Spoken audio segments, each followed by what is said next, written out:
Parish did not come round. The rain had got into his leg and made it ache, and his wife was busy mopping up water and wondering if that Mr. Niggle had forgotten to call at the builder's.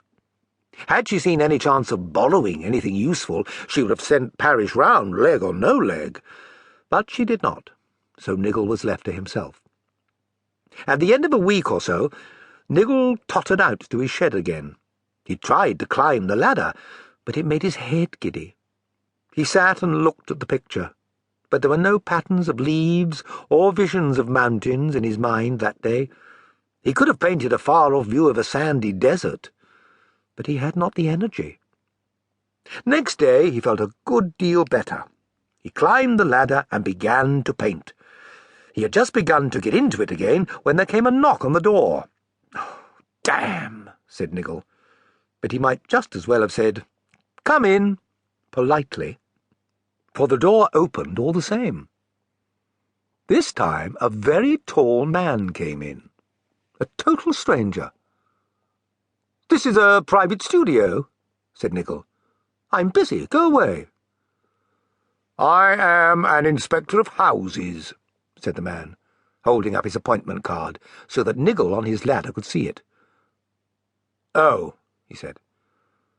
"Your neighbour's house is not satisfactory at all," said the inspector. "I know," said Niggle. "I took a note to the builders a long time ago, but they have never come. Then I have been ill."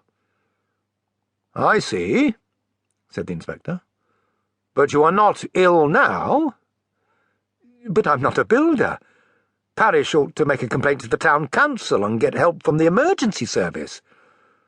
"They are busy with worse damage than any up here," said the inspector. "There's been a flood in the valley and many families are homeless. You should have helped your neighbour to make temporary repairs and prevent the damage from getting more costly to mend than necessary. That is the law. There is plenty of material here, canvas, wood, waterproof paint." "Where?" asked Niggle indignantly. "There," said the inspector, pointing to the picture. "My picture!" exclaimed Niggle. "I dare say it is," said the inspector. "But houses come first. That is the law." "But I can't—" Niggle said no more, for at that moment another man came in, very much like the inspector he was, almost his double, tall, dressed all in black. "Come along," he said. "I am the driver." Niggle stumbled down from his ladder. His fever seemed to have come on again, and his head was swimming. He felt cold all over. "Driver? Driver?" he chattered. "Driver of what?" "You and your carriage," said the man. "The carriage was ordered long ago. It has come at last. It's waiting. You start today on your journey, you know." "There now," said the inspector. "You'll have to go. But it's a bad way to start on your journey, leaving your jobs undone. Still, we can at least make some use of this canvas now."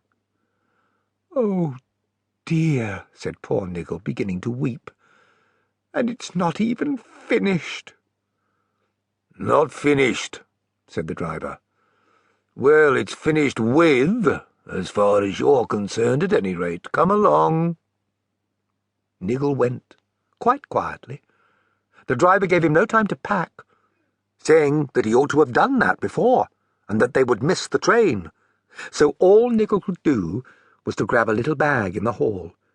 He found that it contained only a paint box and a small book of his own sketches, neither food nor clothes. They caught the train all right.